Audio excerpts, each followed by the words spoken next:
Assalamualaikum warahmatullahi wabarakatuh. Kita lanjut penjelasan mengenai perbedaan bunga tunggal dengan bunga majemuk serta rumus dan diagram bunga.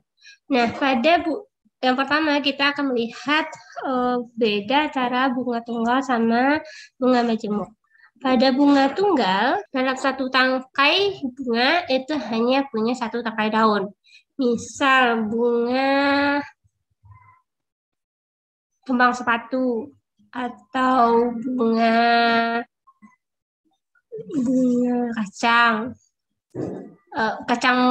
tanah ya maksudnya. Kita banyak bunga-bunga yang lain yang posisinya memang dalam satu tangkai bunga. Ketika muncul apakah dari ketiak batang atau pada ujung batang yang muncul itu hanya satu bunga. Nah, kalau seandainya dalam satu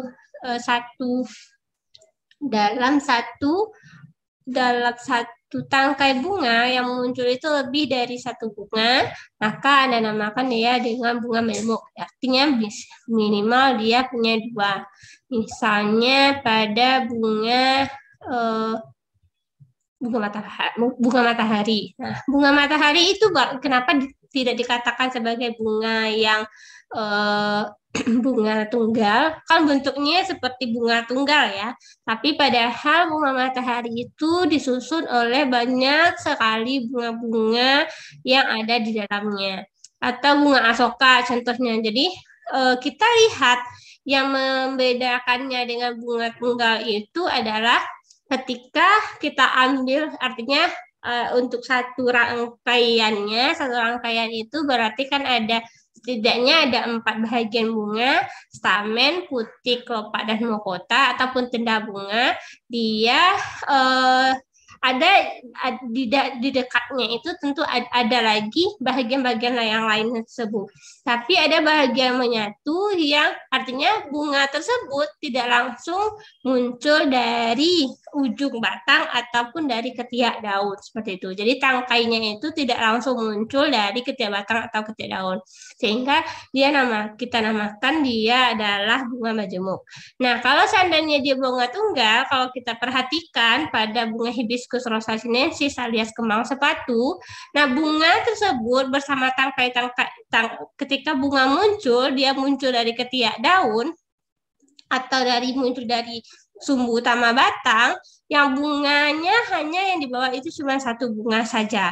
Nah, sedangkan bunga misalkan kembang merah itu ketika muncul itu banyak sekali bunga-bunganya yang lain. Ataupun bisa jadi bunga lantana camara atau bunga melati. Nah, dari satu tangkai bunga melati yang tangkai yang pendeknya itu kan tidak muncul dari ketiak daun atau batang atau dari buku batang. Dia nggak muncul dari sana. Tapi dia muncul dari ada lagi kayak tangkai yang agak lebih panjang, dia munculnya dari sana. Nah, tangkai yang lebih panjang itulah yang Anda namakan dengan tangkai bunga atau induk tangkai bunganya, bukan tangkai bunga, artinya tangkai untuk keseluruhan perbungaan. Jadi bunga majemuk kalau dalam satu tangkai ditemukan terdiri dari beberapa buah bunga, maka Anda namakan dengan bunga majemuk atau perbungaan. Jadi kalau digambarkan, kalau seandainya ini adalah sumbu batang,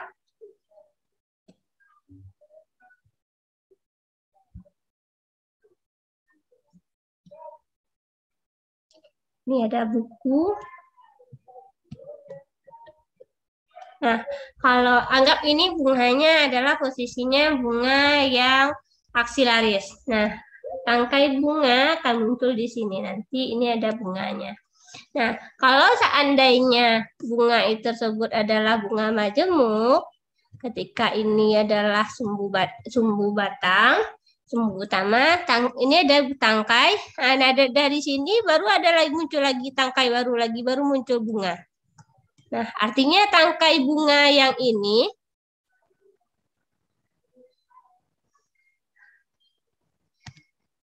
tangkai bunga yang ini tidak langsung muncul ke si sumbu utama ini. Nah, sedangkan ini tangkai bunganya langsung berada di sumbu utama. Itu bedanya, sedikit beda antara bunga tunggal dengan bunga majemuk. Nah, biasanya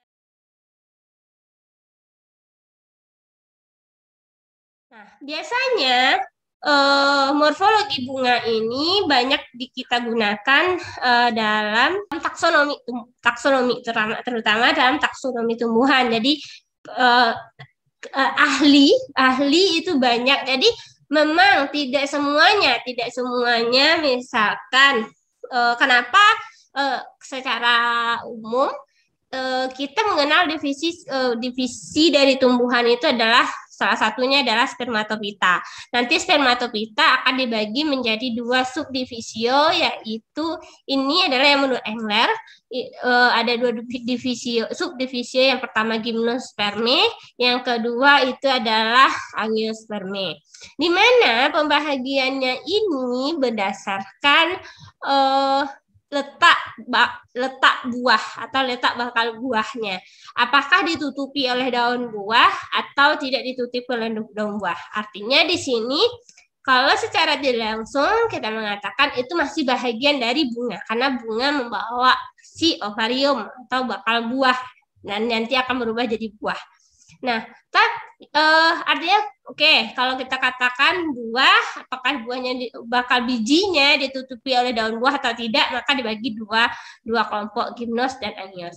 Setelah itu kita contohkan ke angios. Angios dibedakan menjadi 2 kelas, menjadi monocotyledone dan dicotyledone. Di mana dia bagi menjadi 2, ciri utama pembaginya itu adalah jumlah keping biji atau jumlah cotyledonnya. Jika cotyledonnya 1, artinya dia masuk golongan ke monocotyledone. Tapi kalau keping bijinya atau cotyledonnya 2, dia masuk di cotyledone.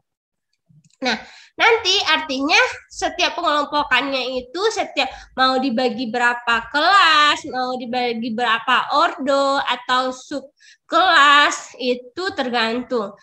Yang ada berdasarkan bentuk bunganya, ada yang berdasarkan jumlah keping bijinya. Tapi ketika itu dibagi lagi menjadi beberapa dari yang dicotyledone itu nanti kita akan temukan 3 subklasis berdasarkan dibagi menjadi 3 itu berdasarkan dari mahkota bunganya. Kalau mahkota bunganya itu istilahnya tunggal, cuma tampak satu macam saja, atau malah tidak ada perhiasan bunga sama sekali, kita namakan subklasisnya apetale atau monoclamide. Nah, sedangkan dia yang sudah bisa dibedakan antara kelopak dan mahkotanya, habis itu dan dia terpisah, apakah mahkotanya koriosepal susunannya atau koriopetal, maka Anda namakan dia dialipetale. Sedangkan yang mahkotanya ini menyatu, susunannya simpetal, maka kita namakan dengan subklasisnya simpetale. Artinya setelah itu kita bagi beberapa ordo dan ada beberapa ordo di sana kalau pembahagian ini berdasarkan bunga. Jadi dari bunga tersebut kita juga bisa petakan yang kita kenal nama dengan diagram dan rumus bunga.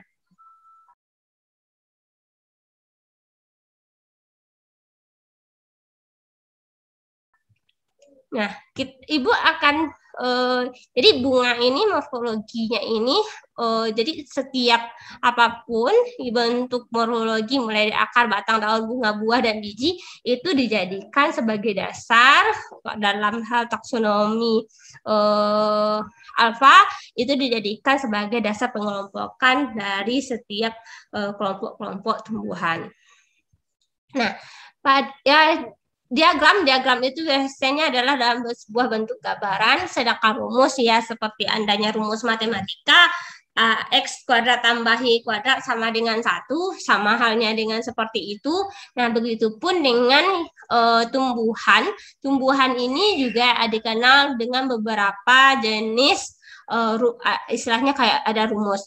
Misal kalau di daun ada istilahnya bagi daun yang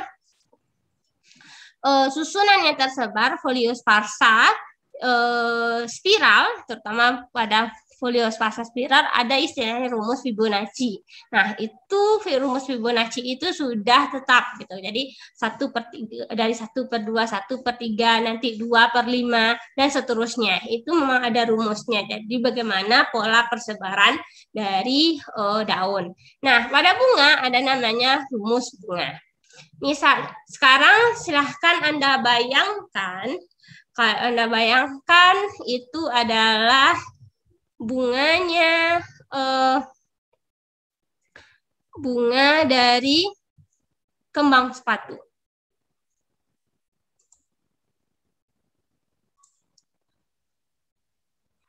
Baik, ini adalah salah satu contoh dari rumus dan diagram bunga. Tapi Bu nggak tahu nih, kalau ini rumus dan diagram bunganya siapa nih? Gitu. Ya, saya nggak tahu, ini rumus dan diagram bunganya siapa nih. Tapi ini, jadi yang rumus bunga itu yang di bawah ini. Yang rumus bunga yang di bawah ini, dan yang gambar yang ini ya Anda namakan dengan diagram bunga.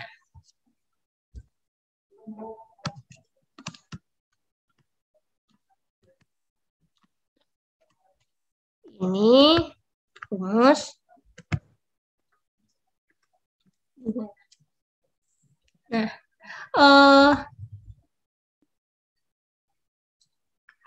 rumus dan diagram bunga. Nah, nanti saya akan coba ajarkan Anda sebelum mencobakannya, lanjut step berikutnya, melihat video berikutnya, Anda silahkan jika di dekat rumah ada bunga kembang sepatu, Anda bisa ambil sambil belajar. Anda juga bisa membuatkan rumus dan diagram bunganya. Kita lihat gambar berikutnya.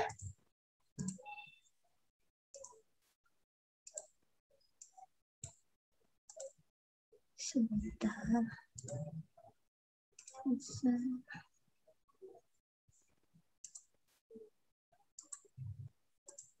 Oke.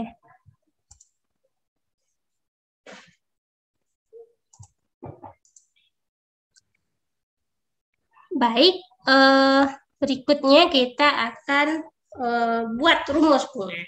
Nah, rumus bunga, dalam rumus bunga itu kita akan bisa melihat bagaimana apakah ada simetri bunga. Simetri bunga berikutnya, apakah bunga ini bunga banci atau jenis kelamin bunga banci kah, bunga betina kah, atau bunga jantan kah, seperti itu. Nah, berikutnya lagi dari sana kita juga akan tahu apakah dia punya kelopak dan mahkota atau tenda bunga saja. Atau berikutnya berapa jumlahnya, apakah dia itu antara misalkan pada kelopak, apakah antara dari satu daun kelopak dengan kelopak lain itu menyatu atau tidak. Dia koriosepal atau simsepal. Berikutnya adalah berapa jumlah stamen dan keadaan stamen, apakah dia itu bersatu atau dia terpisah satu sama lainnya. Seperti kalau pada di gambar ini Anda lihat kalau stamennya menyatu, filamen dari stamennya atau tangkai stamennya ini menyatu membentuk satu tabung. Jadi kalau ketika ini adalah sebentar. Ini adalah kepala putik. Nah, kepala putik ini sebenarnya berada di tengah-tengah tabung yang ini. Jadi kalau kita buka dari atas gini, buka dari atas, sebenarnya dia kayak membentuk tabung. Jadi semua filamennya menyatu menjadi satu. Nah, ini Anda namakan dengan, maaf saya lupa tadi, kalau stamennya menyatu nama istilahnya. Stamen yang menyatu. Nah, jadi setiap filamen ini, jadi kalau mau ngitung stamen berapa jumlah stamennya siapa namanya kembang sepatu, ya hitung satu-satu berapa buah jumlah anteranya. Berarti semuanya itulah yang ada setiap antera ada filamennya. Jadi kalau filamen yang muncul dan filamen yang nanti pada akhirnya semua filamen menyatu Anda namakan monodelphus. Artinya dia akan terlihat satu saja. Jadi menyatu semuanya monodelphus gitu. Kalau seandainya dia ada istilahnya monodelphus, ada diadelphus. Kalau diadelphus itu misalkan ada 10 stamen, per dua filamen dari stamennya menyatu. Jadi akan ada 5 kelompok stamen seperti itu. Maka Anda namakan dengan polydelphus. Sedangkan kalau diadelphus artinya ada 2 kelompok stamen. Misalkan 5 stamen filamennya menyatu, 5 stamen lagi filamennya menyatu. Maka Anda namakan dengan polydelphus. Atau ada juga yang biasanya ditemukan pada kacang-kacangan, 2 stamen filamennya menyatu, habis itu 8 stamen filamennya lagi menyatu, sehingga ada 2 kelompok 2 dengan 8, sehingga totalnya ada 2 kelompok dinamakan dengan diadelphus seperti itu. Nah, karena diadelphus, nah posisinya yang seperti ini diadelphus, maka penulisan dalam rumus bunga juga akan berbeda. Nah, habis itu berapa jumlah di rumus bunga yang akan terlihat itu adalah juga akan terlihat jumlah daun buah atau istilahnya karpel. Nah, jumlah daun buah biasanya bisa kita ketahui dari berapa cabang dari kepala putik atau stigma. Biasanya Anda sering-sering itu tebak-tebak buah manggis gitu ya. Jadi kalau Anda kalau beli manggis itu kan di bagian bawahnya itu ada penanda gitu ya, seperti bintang gitu. Itu sebenarnya adalah stigma dari si putiknya. Nah, jadi asalnya ingat kembali kalau buah asalnya dari bakal buah atau dari putik. Nah, ada yang isinya biji manggisnya nanti ada yang 5, ada yang 6, ada yang 7, jadi nggak tetap tuh. Tapi dia ada rentangannya tersendiri gitu dalam taksonominya, manggis itu punya tersendiri. Nah, karena di sini kita contohkan adalah kembang sepatu, nah kembang sepatu itu stigmanya itu cabang 5. Maka bisa kita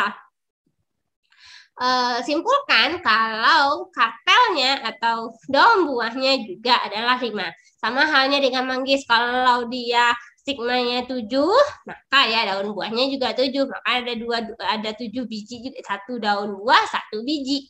Tapi tidak selalu seperti itu. 1 buah, 1 biji enggak juga. Ada yang 1 buah, misalnya daun karpelnya 5, misalkan bijinya 1 juga ada. Atau yang 1 daun buah banyak biji juga ada. Contohnya pepaya gitu. Jadi tergantung jenis tumbuhannya. Nah, karena di sini ya kalau dilihat di bawah, kalau Anda yang dari kecil pernah mempreteli si kembang sepatu, ketika Anda buka kelopaknya, Anda buka si daun mahkotanya, terus Anda ambil nih stamen berserta si benang sarinya. Jadi benang sari, maaf, tangkap putihnya ada di dalam, bagian dalam. Jadi kayak seperti ini. Sebentar. Jadi kalau seandainya ini adalah tabung dari stamen, nah tabungnya dari tangkai stilus itu ada di dalamnya seperti ini. Nah, inilah nanti yang akan bercabang 5. Nah, jadi pas di bagian stamen dia akan terlihat istilahnya tiba-tiba dia kayak menyatu antara putik dan stamennya ini menyatu, padahal tidak. Tangkai stilusnya ada di dalam corongnya, tabungnya si filamen pada stamen. Seperti itu. Nah, nanti di bawah Anda akan ketemu istilahnya bakal buah. Nah, kalau ini seandainya dasar bunga, nah ada bakal buah seperti ini. Nah, itu yang akan Anda temukan nantinya. Nah, kelihatan satu bakal buahnya, tapi sebenarnya kalau kita buatkan irisan melintang dalam secara anatomi, kita akan bisa menemukan, atau kita gunakan mikroskop stereo juga, bisa kita lihat berapa buah jumlah daun buahnya. Setiap daun buah bisa, tapi setiap buah itu kan nanti akan ada ruang-ruangnya. Misal kayak pepaya itu jumlah daun buahnya 5. Tapi jumlah ruangan yang ada di pepaya cuma 1. Artinya tidak menjamin 5 daun buah juga 5 gitu ruangannya. Tidak. Nah, contohnya itu pepaya. Atau manggis kan ruangannya juga 1. Atau kelapa, ada jumlah daun buahnya itu ada 3. Nah, maka tapi jumlah ruangnya 1. Tapi akan ada yang jumlah daun buahnya bisa jadi 5 tapi ruangnya 10. Atau 5 daun buah jumlah ruangannya juga 5. Bisa ada seperti itu. Jadi tergantung ke jenis tumbuhannya. Kita kembali ke rumus bunga. Nah, secara kasat mata Anda silahkan perhatikan. Nah, kelopak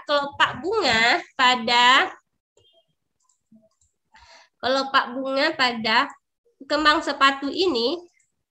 Nah, ini dia. Ini ada kelopak bunga. Jadi yang kelopak bunganya itu adalah yang ini. Yang daun-daun kecil ini adalah kelopak tambahan atau epikalik.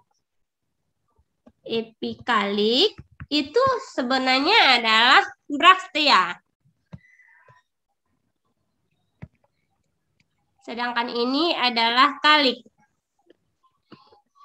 Bu, dalam rumus bunga kita buatkan epikalik ini tidak. Jadi tidak kita buatkan dalam diagram bunga, boleh kalau dalam diagram bunga biasanya kita buatkan. Nah, sekarang Anda perhatikan. Saya secara artinya kalau seandainya Anda sudah baca teori, kalau seandainya bunga ini, setiap bagian bunga ketika kita ambil garis lurus membagi bunga dengan 2 bidang yang sama, itu lebih dari 1 kali, maka Anda namakan dengan bunganya adalah bunga yang simetris. Nah, bunga yang simetris ini, atau istilahnya bidangnya itu lebih radial, maka Anda namakan dengan istilahnya actinomorph. Sedangkan jika dia dibagi hanya 1 bidang bagi yang sama, membagi bunga ini dengan yang sama, misalkan itu pada bunga kacang, maka kita namakan dengan dia simetrinya bilateral atau istilahnya zigomorph. Kalau enggak apapun bidang baginya, malah tidak bisa dibagi 1 bidang bagian, tidak punya 1 bidang bagian saja. Nah, maka Anda namakan dia berarti bunganya tidak simetris, maka Anda namakan dengan asimetris. Nah, jadi kalau bunga dikatakan bunga simetris mulai dari kelopak, mahkota, habis itu putih, stamen, semuanya harus simetris. Sampai ada 1 yang tidak simetris, misalkan misalnya 3 actinomorph, yang 1 lagi zigomorph, maka tidak akan ketemu tuh di bagian yang manapun untuk membagi, maka bisa saya dia asimetris bunganya. Untuk kembang sepatu, bunganya adalah simetris radial, yang bisa kita sebut juga dengan istilahnya actinomorph. Oke, kembali lagi dengan rumus bunga.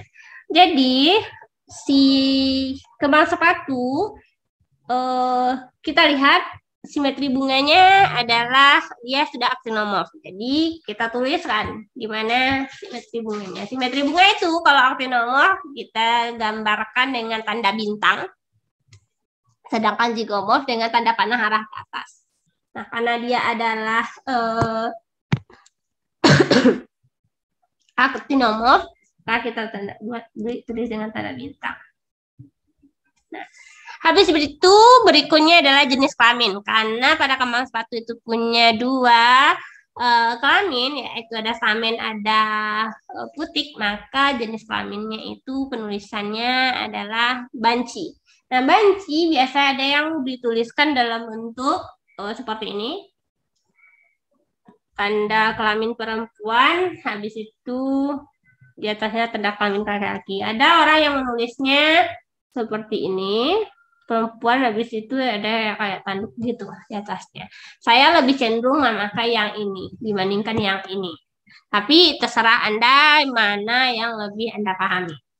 Nah, berikutnya adalah jenis kelamin. Berikutnya adalah susunannya adalah perhiasan bunga. Perhiasan bunga, kelopak, bahasa Latinnya kalik, tapi kalau dalam rumus bunga ditandai dengan tanda K, huruf K besar. K, nah berapa jumlahnya? 5. Jadi kalau Anda hitung itu ada 5. Tapi untuk keseluruhannya daun kelopaknya ini ternyata menyatu, membentuk tabung. Lumayan panjang tabungnya panjang dengan ukurannya yang segitu, tabungnya lumayan panjang. Maka jumlahnya tadi 5. Nah, karena dia menyatu simsepal, maka 5 kali 5-nya itu kita kasih tanda kurung. Jadi tanda kurung itu penanda bahwa kelopaknya tersebut adalah menyatu. Kondisinya adalah simsepal. Berikutnya adalah perhiasan bunga yang kedua. Tandanya itu adalah corolla C. Jadi kalik itu bukan kalik C juga, tapi CC nanti ketemunya nggak aneh ya.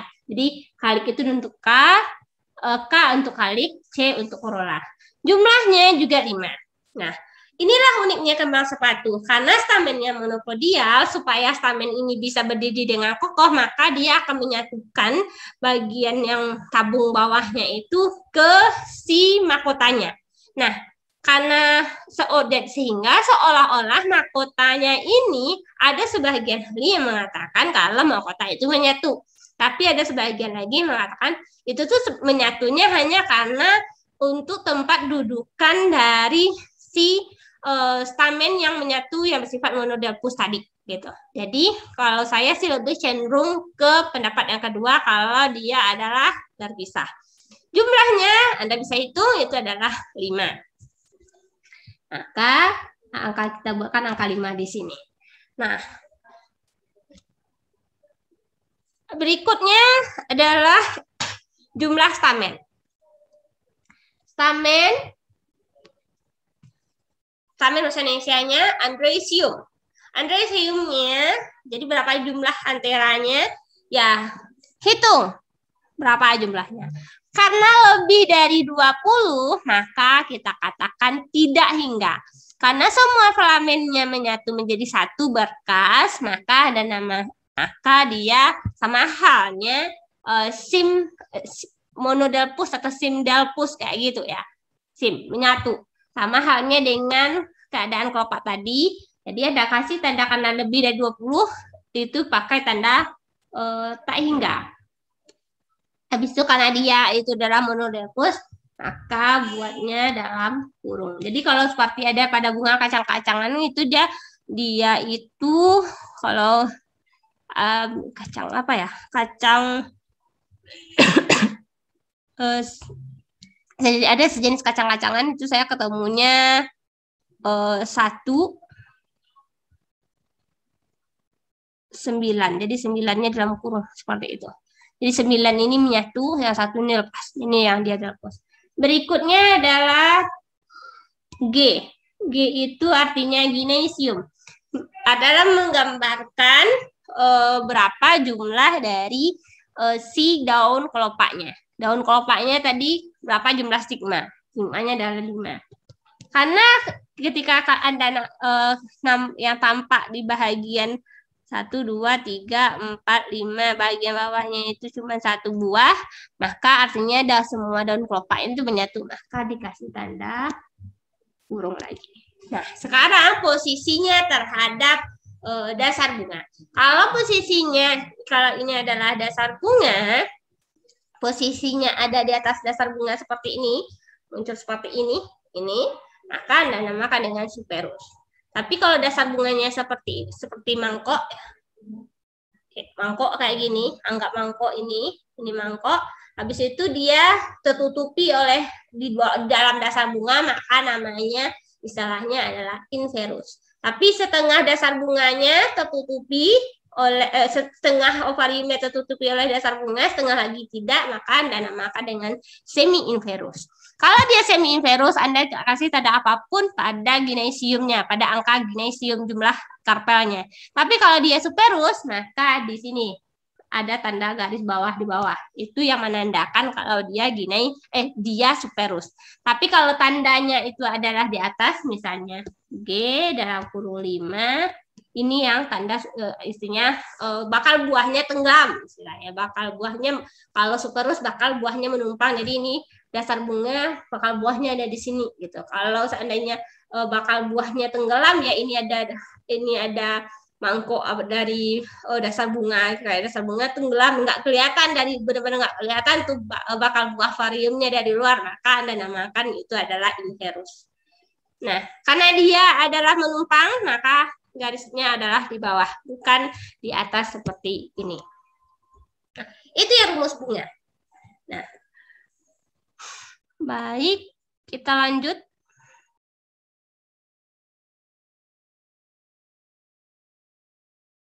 Berikutnya adalah diagram bunga. Oh ya, satu tinggal.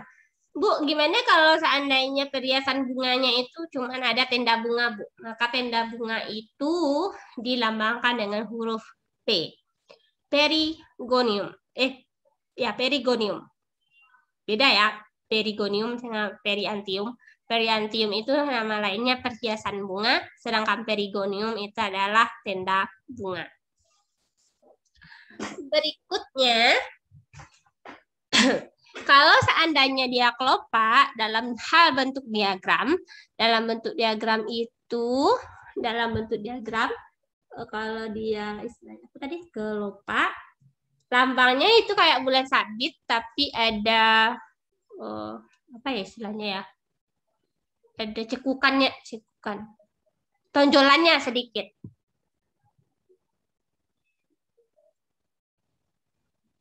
Nah, seperti itu kira-kira. Tapi kalau dia mahkota, dia benar-benar kayak bentuk bulan sabit. Nggak ada tonjolannya seperti yang ini. Seperti pada kelopak. Terus gimana, Bu, dengan perigonium? Contoh pada anggrek kalajengking. Anggrek kalajengking itu kan tenda bunga tuh. Anggrek pada umumnya itu adalah tenda bunga. Terus gimana, Bu? Apakah ada lambang tersendiri gitu? Jawabannya adalah tidak. Kalau seandainya di diagram bunga menuliskannya adalah kalau seandainya tenda bunganya itu kan ada yang mirip kelopak, ada tenda bunga yang mirip mahkota. Kalau seandainya tenda bunganya mirip mahkota, maka dalam diagram Anda buatkan perigoniumnya itu seperti mahkota. Tapi kalau seandainya dia mirip kelopak, Anda buatkan seperti mirip kelopak. Seperti itu saja solusinya.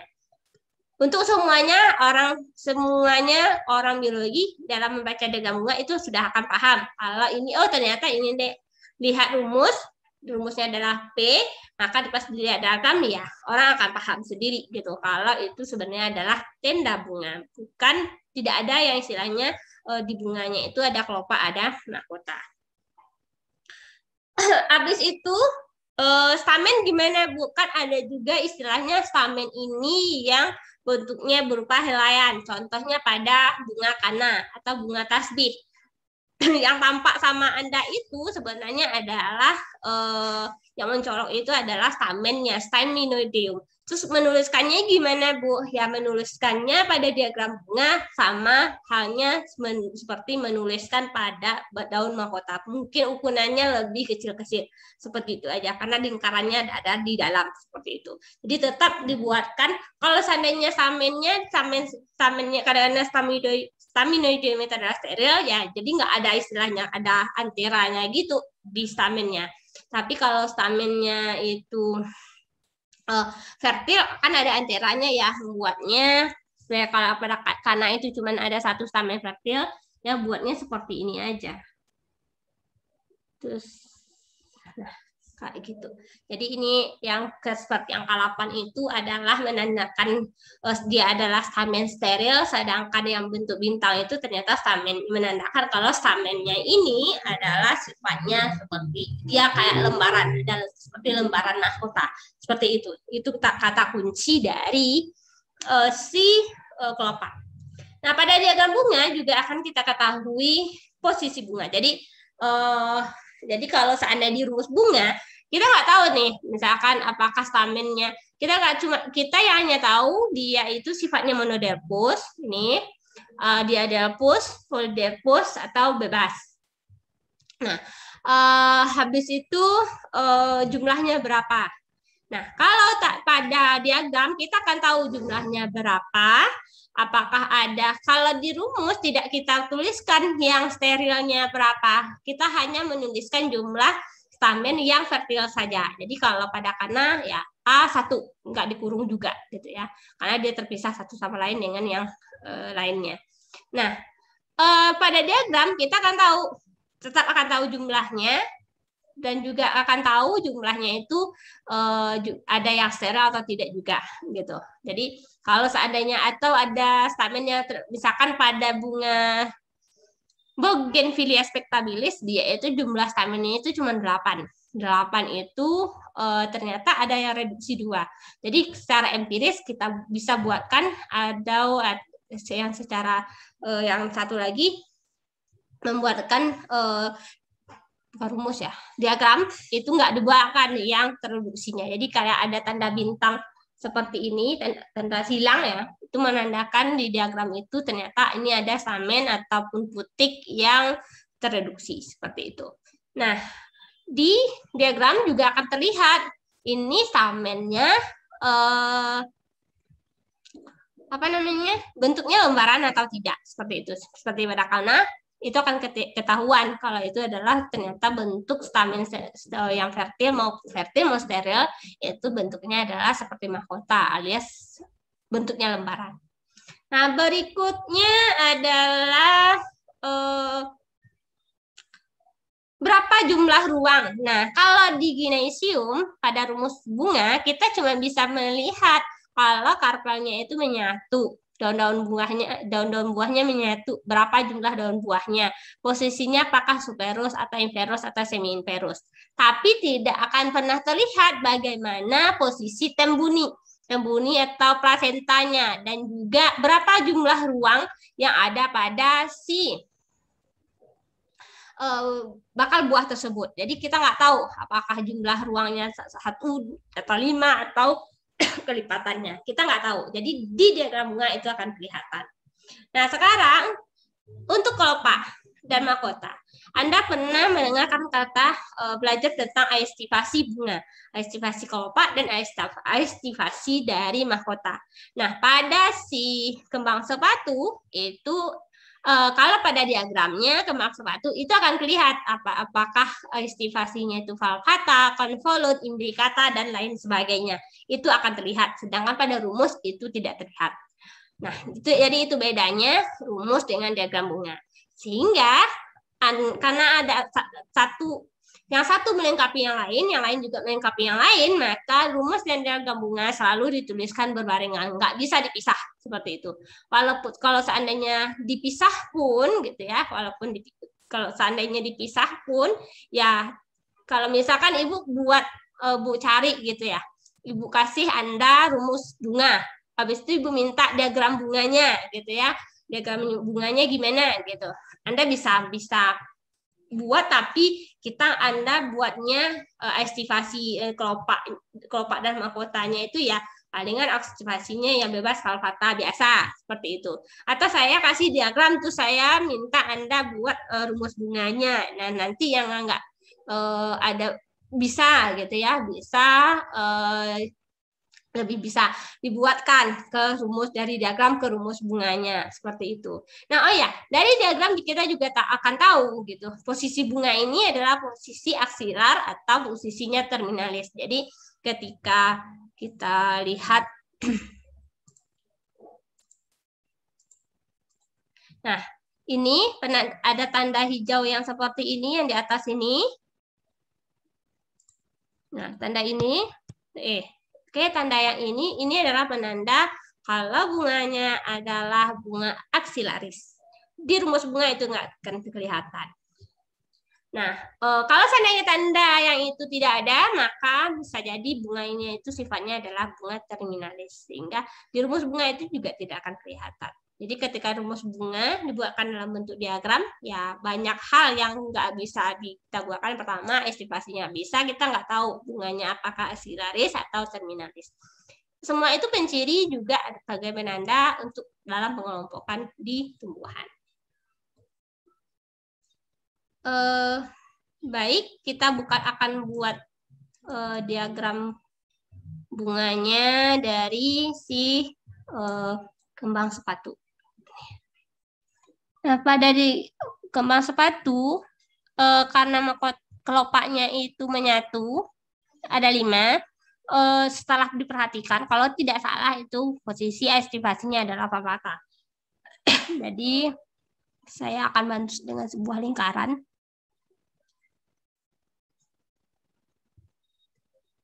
Saya tidak terlalu ingat posisinya di mana. Dia adalah bunga aksilar. Anggap saja posisi batang sumbu utamanya adalah di sini.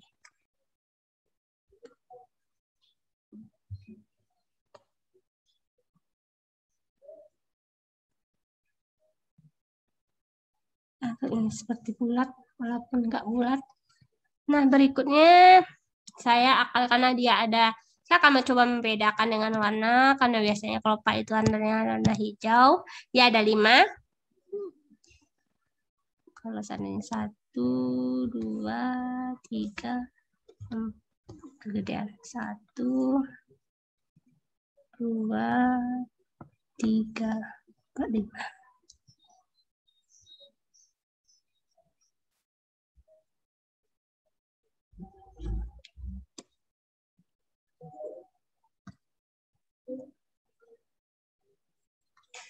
Nah,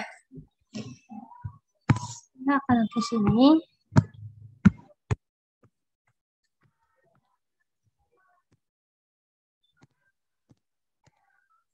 Nah, karena kelopaknya menyatu, maka kita satukan ini. Kasih garis, cuma tinggal dikasih garis menyatukan antara kelopak yang satu dengan kelopak yang lainnya aja, gitu. Nggak harus menyatukan dengan apa, Bu? Dengan tali, gitu. Nggak dengan tali juga. Jadi kalau dalam menggambar, ya satukan dengan garis-garis lurus aja supaya dia menyatu. Berikutnya adalah sesuai dengan saya sampaikan sebelumnya, kalau saya lebih cenderung ke mahkota bunganya itu adalah terpisah. Dia itu adalah konvolut terpuntir. Ada Anda yang akan menemukan dia terpuntir ke kiri, ada yang menemukan terpuntir ke kanan. Nah, biasanya daun mahkota itu letaknya antara di, ya ini biasa ya, biasa akan memang sering ditemukan letaknya itu posisinya adalah antar 2 daun mahkota. Jadi posisinya bukan sejajar dengan daun kelopak, tapi kayak serong sedikit gitu. Jadi posisinya seperti ini. Oke, kita tukar dulu warnanya.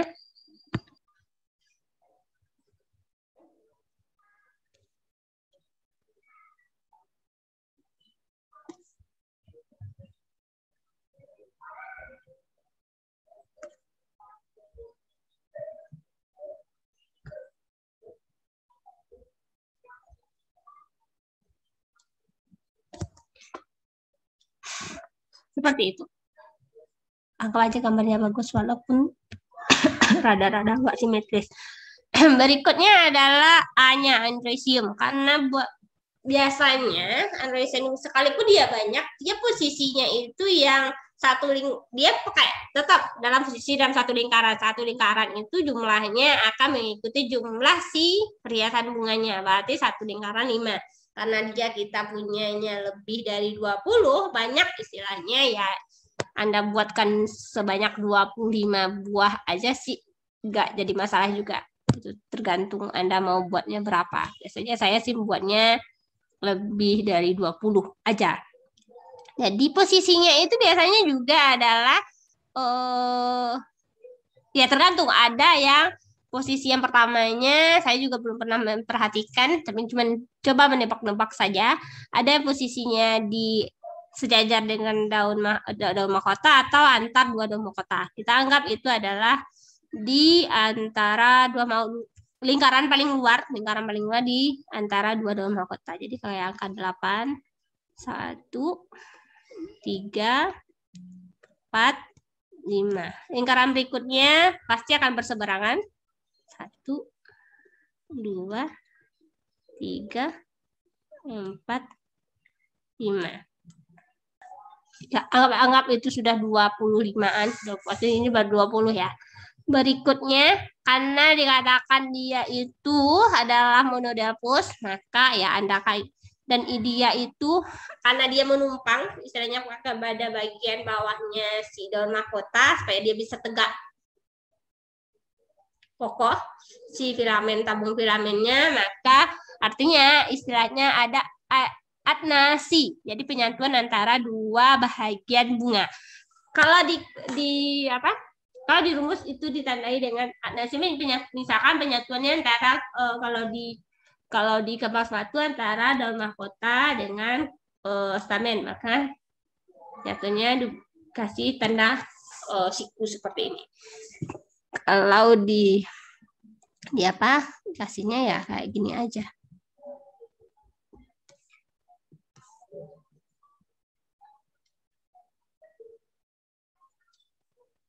Habis itu dia masing-masingnya menyatu ya, Anda satukan.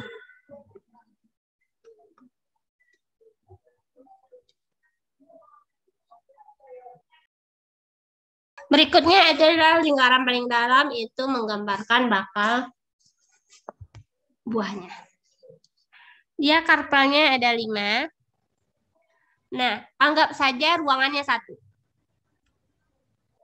Kalau tidak salah saya ruangnya itu 1, jadi daun buahnya itu 1, 2, 3, 4, 5. Jadi lekukan yang 5 ruangan 1.